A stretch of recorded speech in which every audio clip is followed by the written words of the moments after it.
Certa mulher, das mulheres dos discípulos dos profetas, clamou a Eliseu, dizendo: meu marido, teu servo, morreu, e tu sabes que ele temia ao Senhor. É chegado o credor para levar os meus 2 filhos para lhe serem escravos. Eliseu lhe perguntou: que te hei de fazer? Dize-me que é o que tens em casa. Ela respondeu: tua serva não tem nada em casa, senão uma botija de azeite. Então disse ele: vai, pede emprestadas vasilhas a todos os teus vizinhos, vasilhas vazias, não poucas. Então entra e fecha a porta sobre ti e sobre teus filhos, e deita o teu azeite em todas aquelas vasilhas. Põe à parte a que estiver cheia. Partiu, pois, dele e fechou a porta sobre si e sobre seus filhos. Estes lhe chegavam as vasilhas e ela as enchia. Cheias as vasilhas, disse ela a um dos filhos: chega-me aqui mais uma vasilha. Mas ele respondeu: não há mais vasilha nenhuma. E o azeite parou. Então foi ela e fez saber ao homem de Deus. E ele disse: vai, vende o azeite e paga a tua dívida, e tu e teus filhos vivei do resto. Amém? Deus abençoe essa palavra e possa aplicar ao nosso coração. Domingo próximo passado, eu comecei com os irmãos a falar sobre o tema providência divina e responsabilidade do homem. A providência divina e a minha responsabilidade. E eu disse para os irmãos que essa é uma das doutrinas mais importantes da nossa fé. Uma das verdades mais importantes que compõem a nossa fé. É uma verdade, uma doutrina que tem aplicações práticas tão importantes e tão necessárias para a nossa vida. E nós precisamos conhecê-la. Então, nós falamos um pouco domingo, vamos falar hoje, e no próximo domingo ainda vamos falar sobre esse tema. Eu queria que você repetisse para mim, por favor. Providência divina. E a minha responsabilidade. Amém. Nós todos, indistintamente, passamos por circunstâncias muito difíceis na nossa vida. Às vezes sofremos injustiça, choramos, amargamos decepções e frustrações. Porém, nós precisamos entender e crer que todas essas circunstâncias não são meras casualidades. Nós não podemos, não devemos ver a vida como expressão da sorte ou do azar. Nós não cremos em determinismo e muito menos em fatalismo. Nós cremos na providência soberana de Deus. Todas as coisas, Paulo escreve aos Romanos no capítulo 8, e não apenas as melhores delas, cooperam para o nosso bem.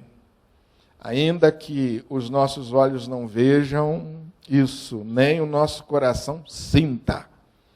Nós sabemos que essa é a expressão máxima da verdade. Portanto, eu e você precisamos aprender a descansar na providência divina. Quantos de nós aqui esta noite não poderíamos levantar e dar um testemunho de como Deus tem sido fiel em suprir as nossas necessidades? Eu mesmo posso lembrar aqui de algumas experiências marcantes na minha vida em que provei esse cuidado de Deus de uma maneira surpreendente. E eu creio que nós podemos dizer juntos, afirmar como Davi: nunca vi desamparado o justo, nem a sua descendência a mendigar o pão. O texto que nós acabamos de ler é um dos episódios mais surpreendentes da Bíblia Sagrada e que tem como lição a providência divina. E que tem como lição também qual é a responsabilidade nossa, qual é a nossa parte, qual é o nosso concurso nesse agir providencial de Deus. Eu disse para os irmãos domingo passado que afirmar que Deus é soberano, que Ele tem todas as coisas sob controle, que Ele é Senhor de tudo e de todos, dono de toda a riqueza, tudo pertence a Ele, não é uma coisa tão difícil para nós, principalmente aqueles que já estão há muito tempo na igreja ouvindo a palavra. Mas quando você precisa aplicar essa verdade da soberania de Deus absoluta sobre todas as coisas, aplicar a sua vida prática, muitos de nós temos dificuldade com isso. Quando chegam as dificuldades, os problemas, as situações são contrárias, as coisas não saem como nós pensamos, pelo contrário, sai tudo errado. Aí, às vezes, a nossa vida entra num parafuso emocional, nós adoecemos, porque nós não entendemos. Como que pode Deus, meu Senhor, meu Salvador, ser soberano sobre todas as coisas e ainda permitir que eu passe por essas angústias e por esses sofrimentos? Então, como é difícil para nós conciliarmos essas duas verdades na vida prática. E eu disse para os irmãos algumas verdades básicas sobre a providência divina, que nós precisamos sempre trazer em mente no nosso coração.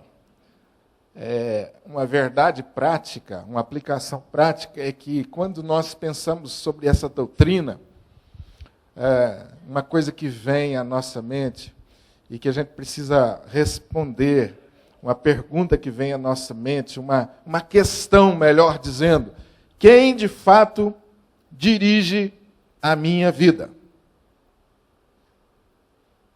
Nós vamos refletir sobre isso.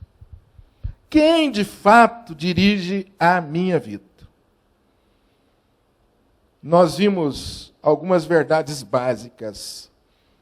Primeiro, a providência divina não significa que nós estamos isentos de sofrimentos. Eu não vou falar tudo de novo, apenas trazer a sua memória. A providência divina não significa que eu estou, na minha vida, isento de sofrimentos. Deus, no exercício da sua providência, no cuidado dele com os seus filhos, ele nos leva, através das muitas experiências, a um conhecimento mais profundo acerca dele e do seu caráter. E eu disse para os irmãos que talvez essa seja uma das aplicações práticas mais necessárias para nós. Porque a nossa geração é uma geração que tem sido vista e marcada pela superficialidade de relacionamentos em todas as áreas da vida. E também no nosso relacionamento com Deus. Então a providência divina, através das provações, das muitas situações, principalmente através dos desencontros, das decepções, Deus nos leva a um relacionamento mais profundo com Ele. Então você, como crente, pode ter a plena convicção que você está passando por lutas, você teve algumas decepções, o momento é esse momento da sua vida. Você pode estar me ouvindo dizendo assim: pastor, eu me encaixo nisso aí. Eu estou decepcionado. Eu estou frustrado com algumas questões. Isso tem me deixado abatido. Então, eu quero dar uma resposta para você segura. Deus está querendo mais intimidade com você. Deus está querendo tornar-se mais conhecido. Quer trazer você mais para perto, para uma vida mais íntima, de comunhão mais profunda com Ele. E Ele não poupará métodos. Ele pode permitir o sofrimento para trazer você para mais perto. Dá para falar um amém ou não? Amém. Que é difícil amém aqui. Terceiro lugar. É através da providência divina que Deus testa a maturidade da nossa fé. E nós temos como lembrança, né, aquele caso do Novo Testamento, que a gente fala sempre, lembra sempre, quando os discípulos na travessia do mar, eles temeram por sua vida, e Jesus dormia lá no fundo do barco. E eles foram lá acordar Jesus e dizendo: Jesus, nós estamos morrendo e o Senhor não está se importando, o Senhor não está vendo, o Senhor não se importa que a gente esteja perecendo. E então Jesus se levantou e disse assim para eles: por que vocês são assim tão tímidos na fé? Por que vocês são tão tímidos? Como é que não tendes fé? A falta de confiança na providência divina levou os discípulos a pensarem isso, a chamarem Jesus de irresponsável. Jesus, nós estamos morrendo e o Senhor não está nem aí. Então Jesus está testando a fé dos seus discípulos. No exercício da providência, Deus também nos disciplina. O que significa isso, pastor? Significa que muitas vezes Deus permite situações adversas para nos trazer a consciência do nosso erro. Muitas vezes Deus permite que a gente passe por decepções, por frustrações, por tristezas, para nos recolocar no devido caminho. Nós desobedecemos, pecamos, entristecemos a Deus e persistimos nesse caminho. Então Deus vem, através da circunstância da ação providencial, e faz com que determinadas coisas e pessoas exerçam disciplina sobre nós, para a gente parar e refletir. É interessante como que basta vir uma dificuldade e a gente logo já cai de joelhos. E já começa a orar mais, intensificar a nossa vida de oração. E a primeira coisa que a gente pergunta é, falou assim: gente, será que eu cometi algum pecado que entristeceu a Deus? Não é verdade? É assim só comigo? Amém? Primeira coisa que a gente faz é um exame de consciência, né? Deus, o que é que está acontecendo? Nem sempre as dificuldades virão porque estamos cometendo algum pecado. Mas muitas vezes essas dificuldades vão persistir para que a gente trabalhe a santificação. Amém? No exercício da providência divina, Deus amplia nossa visão e nos dá a oportunidade de dar testemunho. Então a providência divina, ela às vezes nos dá ou nos coloca em situações onde nós vamos poder vivenciar a palavra de Deus e as pessoas vão observar e vão perceber o nosso testemunho, o nosso agir e serão impactadas através deles. Algumas verdades básicas, existem outras que nós vamos ver em outra ocasião. Agora, eu queria que você olhasse para o texto que nós acabamos de ler. E como eu já disse, você vai encontrar nesse texto aqui o exemplo da providência divina e, ao mesmo tempo, do concurso humano, da responsabilidade humana. Em primeiro lugar, eu quero que você observe aí alguns detalhes nesse texto. O texto diz que certa mulher, que mulher era essa? O texto faz questão de dizer, das mulheres dos discípulos dos profetas. Então o texto faz questão de dizer que essa era a mulher de um profeta.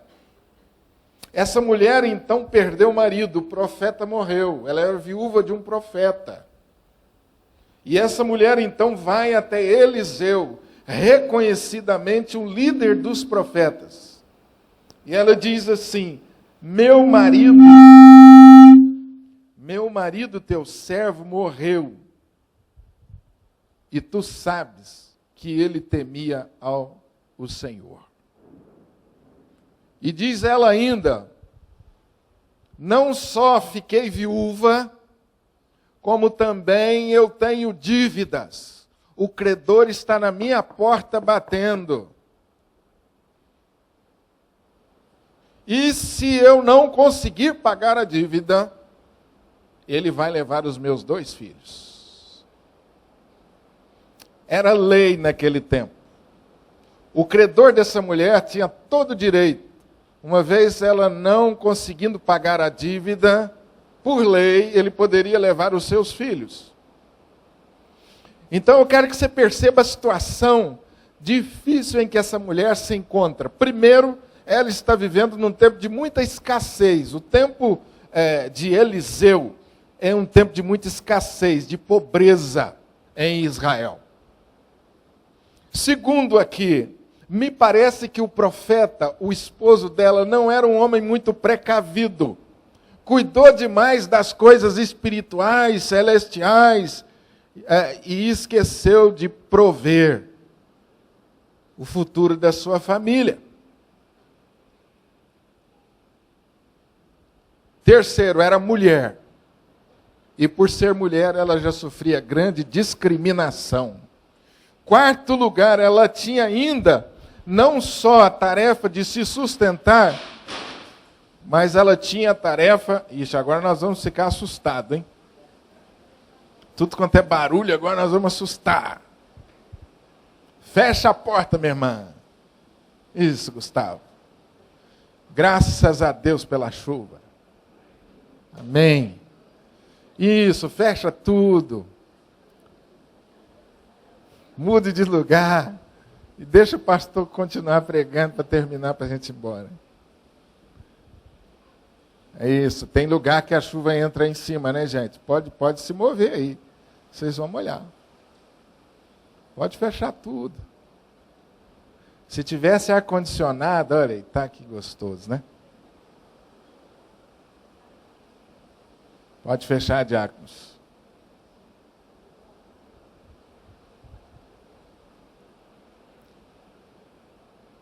Esse lado direito meu aqui é onde molha mais, não é? Tá molhando aí? Tá? Estragou a chapinha. É terrível isso. Essa igreja não ajuda também, essa igreja, né?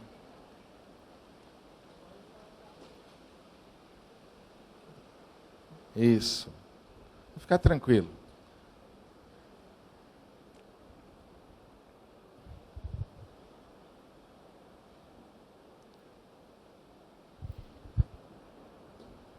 Amém. Vamos continuar agora? Está molhando aí ainda, Everton? Está molhando ainda? Mais ou menos? Beleza. Então volte sua atenção aqui, por favor. A situação dessa mulher era uma situação realmente difícil. Era mulher, estava vivendo num tempo de muita pobreza, tinha 2 filhos ainda, que era de sua responsabilidade, e ela estava devendo muito, o credor estava na sua porta. Você imagine que situação crítica, ela está correndo o risco de perder o seu filho. Havia ficado viúva e ainda poderia perder o seu filho. E é nesse contexto de miséria, de pobreza, de escassez, que você percebe o agir de Deus de uma forma extraordinária. Eliseu, ela vai até Eliseu. E Eliseu dá a ela uma ordem.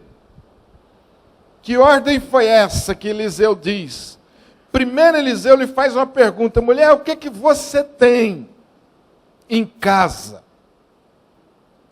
É uma colocação do profeta interessante, né? A mulher perdeu o marido, estava pobre, tinha 2 filhos, ele ainda pergunta o que ela tem em casa. Mas o desenrolar do texto vai mostrando para você por que dessa pergunta. E ela responde: tua serva não tem nada em casa, senão uma botija de azeite. Uma botija de azeite que para ela não representava nada. Tanto é que ela disse: olha, não tem nada. Para ser mais precisa e totalmente, absolutamente honesta, tem um pouquinho de azeite numa botija, mas não é nada. E Eliseu então disse: vai. E aí você percebe já a dinâmica do agir de Deus. A dinâmica da providência divina. Vai, pede emprestado vasilhas a todos os teus vizinhos. O que essa mulher devia fazer? Pegar, bater na porta dos vizinhos e pedir vasilhas. Vasilhas vazias. E o profeta diz: peça vasilhas aos seus vizinhos, vazias, mas não peça poucas, peça muitas. Você consegue se ver no lugar, pensar você na situação dessa mulher? E o texto diz que o profeta continuou dizendo: então, depois que você fizer isso, você entra, fecha a porta do seu quarto, você e seus filhos, e começa a colocar azeite nessas vasilhas que você conseguiu emprestar. A partir daquele azeite que você disse que não é nada, enche as vasilhas vazias que você conseguiu emprestada. E essa mulher, por incrível que pareça, ela obedeceu a palavra do profeta, fez exatamente o que ele mandou. E diz-nos o texto que ela foi enchendo vasilha por vasilha, até que todas as vasilhas fossem cheias, repletas, e ela respondeu: não há vasilha mais nenhuma para encher. Então o azeite parou. E o profeta deu outra ordem: você vai, vende o azeite, paga a sua dívida e vive do que sobrou. O que nós aprendemos sobre a providência divina? Primeiro, Deus age. Sempre Deus age a partir de uma postura humilde. O que é humildade? Humildade é o reconhecimento de que nós precisamos do auxílio de Deus para a solução do nosso problema. Jesus disse para nós: sem mim nada podeis fazer. Quando nós reconhecemos a nossa necessidade do auxílio divino, Deus age providencialmente na nossa vida. Mesmo que aparentemente a nossa fé seja uma fé superficial, incipiente, em meio às tempestades e às dificuldades da vida, nós precisamos reconhecer que precisamos do auxílio divino para administrar as nossas crises. Diante dessa crise, o que essa mulher fez? Ela não trancou-se em casa. Ela teve uma postura ativa, ela foi até o profeta, que era reconhecidamente um homem de Deus. Ir até o profeta significa ir até a presença de Deus e declarar ao profeta: profeta, eu estou completamente perdido, eu não tenho o que fazer. Eu não tenho mais recursos, os meus recursos acabaram. E o pior do que isso, profeta, eu estou devendo muito. A minha situação é angustiante. Essa mulher revela humildade.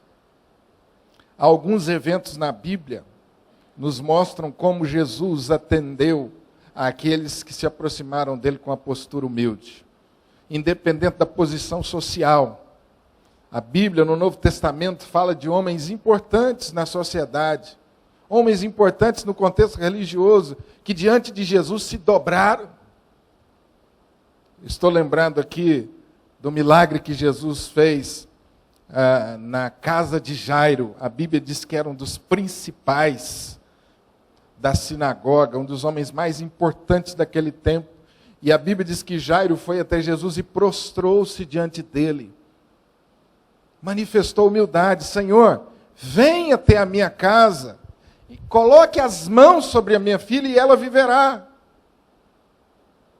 Deus age a partir de uma postura humilde. Segundo lugar, o texto diz que essa mulher clamou a Eliseu. O texto original significa que ela clamou no sentido de implorar, de chorar. Deus age a partir de uma atitude de oração. A oração é a nossa declaração de fraqueza, unida à onipotência de Deus. A oração é que nos conecta ao altar, ao trono. E é por meio da oração que nós rogamos as intervenções de Deus na nossa vida. Quantos casos, irmãos, quantos fatos a Bíblia nos traz, e quantos de nós aqui mesmo não podemos contar experiências de oração, de como Deus agiu a partir do momento que nós oramos, buscamos a Ele. Atos dos Apóstolos é repleto de casos assim, na vida da igreja. Pedro estava preso, mas a Bíblia diz que a igreja orava incessantemente. Tiago já estava morto, Pedro estava preso numa prisão de segurança máxima. Estava aguardando o final da Páscoa para ser executado. Havia mais ou menos 16 soldados guardando a Pedro. E na última noite Deus enviou um anjo que acordou a Pedro e ao mesmo tempo fez com que os guardas adormecessem. Esse mesmo anjo feriu Herodes de morte. E ao invés de Herodes matar a Pedro, o Deus de Pedro foi quem matou Herodes. A igreja, ao invés de ficar acuada com medo do Império Romano, ela tornou-se mais ousada. Porque ela orou. E através da palavra, ela prevaleceu em Jerusalém. Quando o crente ora, Deus intervém. Quando o crente ora, coisas acontecem na terra. Amém?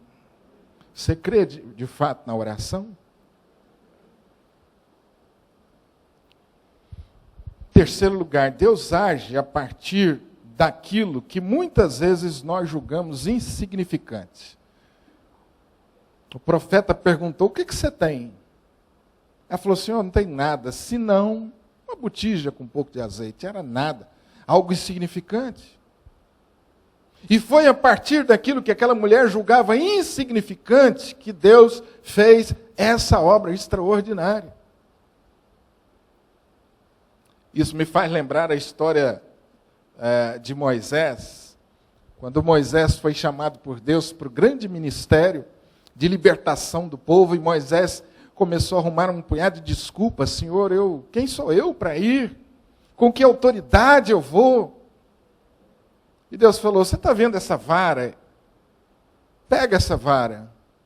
E a partir daquela vara, tão insignificante, um pedaço de vara seca, Deus manifestou o seu poder, conferiu autoridade ao ministério de Moisés, e a gente conhece o desfecho da história. Essa vara acompanhou Moisés até o final, para que Moisés nunca mais se esquecesse dessa experiência extraordinária com Deus. Quantas vezes na crise, irmãos, nós não conseguimos ver aquilo que nós temos, e aquilo que nós podemos e devemos dispor nas mãos de Deus. Quantas vezes nós somos cegos a isso, não conseguimos perceber que não temos, achamos que não temos nada de bom, que não podemos fazer nada. E como Deus age a partir daquilo que nós achamos que não tem nenhuma função e nenhuma razão. A Bíblia diz que Deus concede a nós, crentes, dons.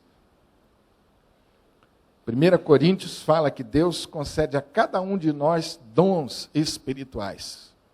Cada crente tem pelo menos um dom espiritual. O que é o dom? Dom é a capacitação para você exercitar em nome de Deus e para a glória de Deus um serviço. Em nome de Deus, para a glória de Deus e para a edificação da igreja. Esses são os três princípios para o exercício do dom. É uma capacitação que toda pessoa que tem Cristo como Salvador recebe. E muitas vezes a gente fala assim: eu não sei o que eu tenho, o que eu posso fazer, o que eu posso ajudar. Quando Deus já colocou nas suas mãos pelo menos um dom. Ninguém tem apenas um dom. Ninguém tem apenas um dom. Que riqueza extraordinária nós temos. A graça de Deus sendo derramada, o amor de Deus sendo derramado sobre nós constantemente. E quantas vezes nós não conseguimos enxergar: será que eu tenho alguma coisa boa para oferecer? Quarto lugar, Deus age providencialmente a partir de pessoas, usando pessoas.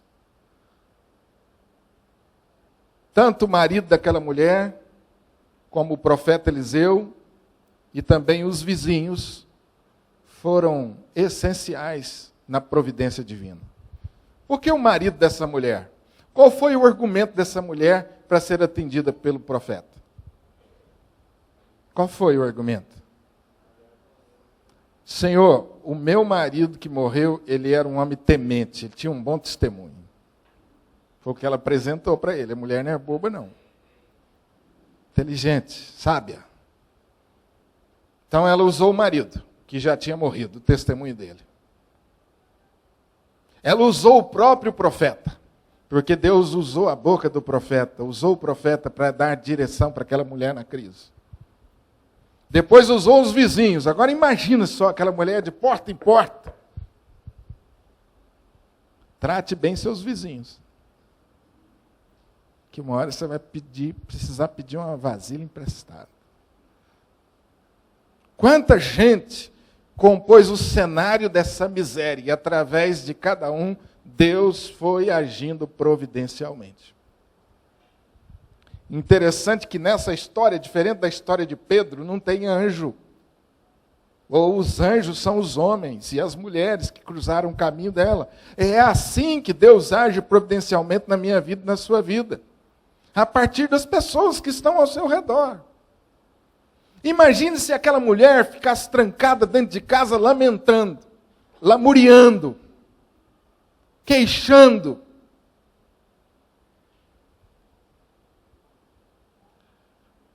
Aquela mulher tinha uma morte. Seu marido havia morrido. Aquela mulher tinha uma dívida. Aquela mulher tinha um credor. Aquela mulher tinha 2 filhos para sustentar. E aquela mulher tinha um pouquinho de azeite numa botija. O que aquela mulher tinha? Resumidamente, você pode dizer, se você tivesse esse lugar, aquela mulher estava perdida. Não tinha nada. Não. Primeiro, aquela mulher tinha um testemunho do marido. Aquela mulher tinha o conhecimento de Deus e o conhecimento do profeta. Era tudo que ela precisava. O que eu quero dizer para você, querido, é que no momento das nossas dificuldades, Deus entra com a providência. E Deus é fiel. Mas Deus usará aquilo que nós temos. Deus usará o concurso da sua fé. Deus usará o concurso da sua obediência. A visão de fé. Aquela mulher poderia olhar para si mesma e se julgar a pessoa mais infeliz do mundo. E por isso ficar trancada dentro de casa se lamentando.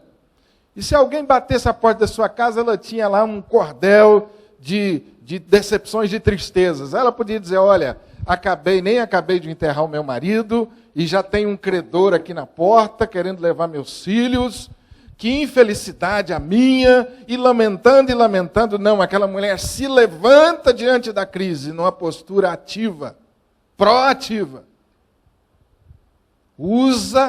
Consegue enxergar que ela tinha muita coisa. O testemunho do marido e a sua fé em Deus. Visão para ver o impossível. Isso é fé. Nunca se isole. Busque a ajuda das pessoas, de preferência das pessoas de fé. É por isso que eu digo para os irmãos, como a comunhão da igreja é tão importante para a nossa vida. Porque Deus vai usar alguém na comunhão da igreja como instrumento para prover as suas necessidades. Você crê nisso? Porque às vezes a gente se isola, né? Até a gente vem no culto, vem na reunião e fica quietinho num cantinho. Não tem coragem de se apresentar, não tem coragem de se aproximar e dizer como essa mulher falou, olha, a coisa lá em casa não está boa não. Eu preciso de ajuda. Não se isole. Busque a ajuda das pessoas. Nunca se entregue diante de um problema. Em Cristo Jesus, meu amado irmão e irmã, nós somos proibidos de nos entregarmos aos problemas. Amém? Em nome de Jesus, nenhum de nós temos coragem, devemos ter coragem para nos entregarmos diante de um problema. Nós não temos autorização para isso. Permaneça numa posição de humildade. Peça ajuda.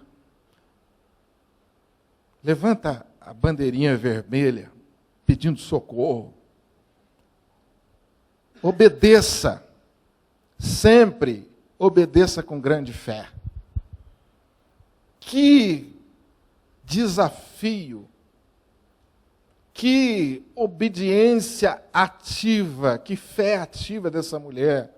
Veja que as ordens que essa mulher recebeu foram ordens totalmente sem lógica.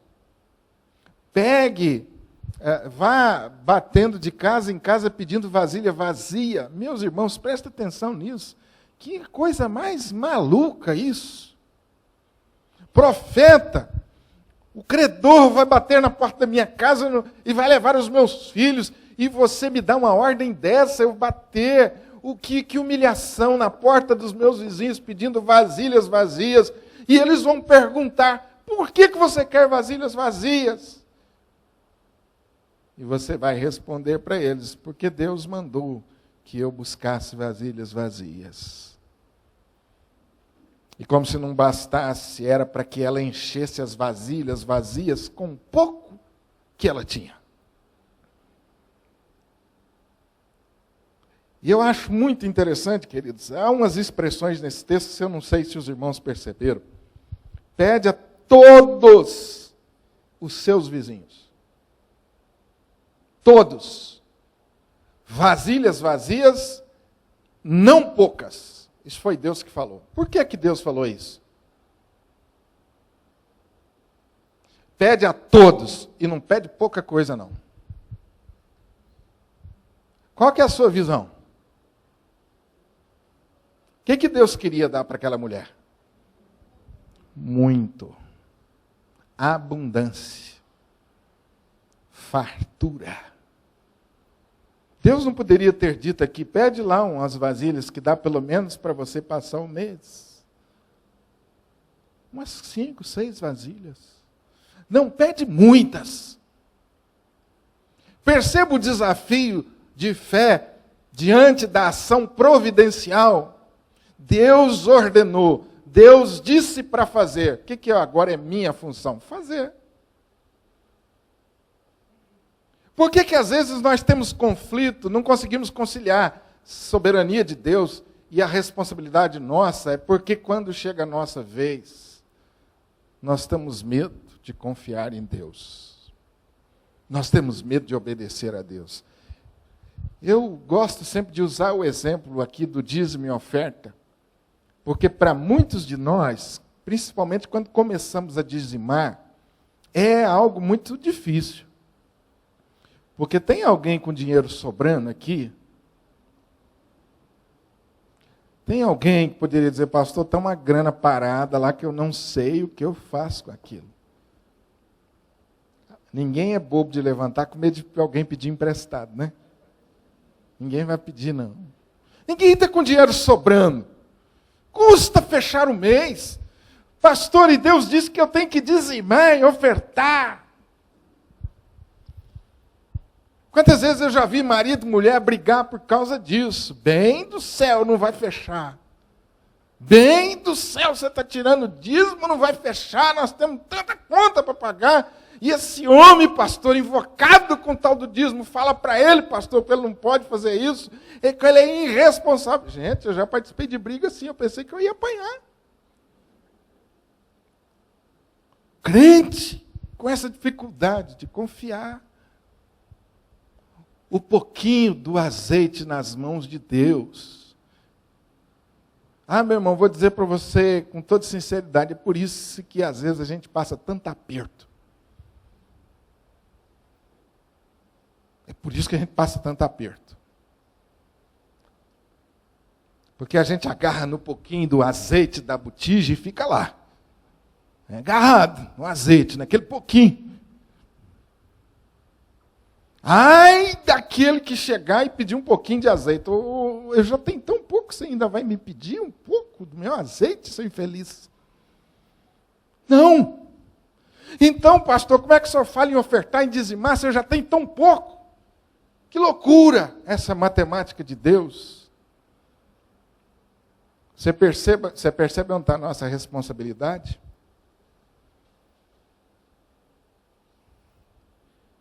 peça vasilha, mas peça muitas. Alimente a expectativa do que Deus vai fazer. Porque quando Deus faz, meu irmão, Ele faz com abundância. Ele faz para sobrar. E Jesus deixou claro isso. Eu vim para dar vida, e vida com fartura, vida que sobra.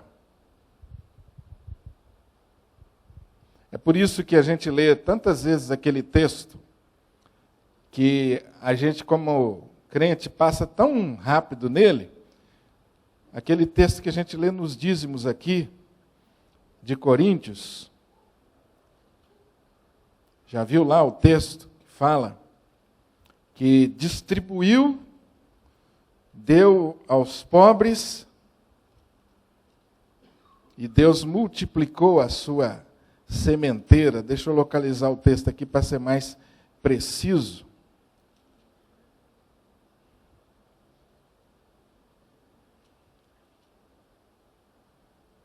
Sumiu na minha Bíblia o texto.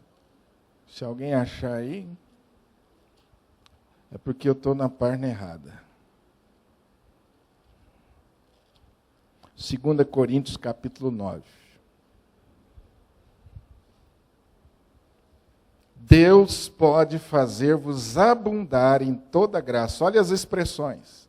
Deus pode fazer você abundar, ou ter fartura de graça, a fim de que você, tendo sempre, eu estou em 2 Coríntios 9, 8, a fim de que você, tendo sempre, em tudo, ampla suficiência, perceba que as expressões são muito fortes, ampla suficiência, você superabunde, ou superabundeis em toda a obra. As expressões aqui são sempre muito fortes, no sentido de fartura e de abundância. Como está escrito, distribuiu, deu aos pobres, e a sua justiça permanece para sempre. Então, aquele que tem abundância de graça, aquele que superabundou em toda a obra, distribuiu, deu aos pobres, e a justiça dele permaneceu para... Ora, aquele que dá semente, quem dá semente, gente? Deus. Ao que semeia o pão. Quem semeia somos nós. Deus não semeia para a gente, Ele dá a semente. Quem semeia somos nós. Ele dá semente e pão e alimento. O que Ele vai fazer? Suprirá e aumentará a vossa, e ainda mais, multiplicará os frutos da vossa justiça. Os irmãos entenderam, amém? Você entrou na bênção do texto aí, no que o Espírito quer conduzir você aí? A provisão de Deus, a providência de Deus na sua vida, fará você ter em abundância, suprirá as suas necessidades, para que você generosamente possa semear. E quanto mais você semear, mais vasilhas vazias você tiver, mais Deus multiplicará a sua sementeira.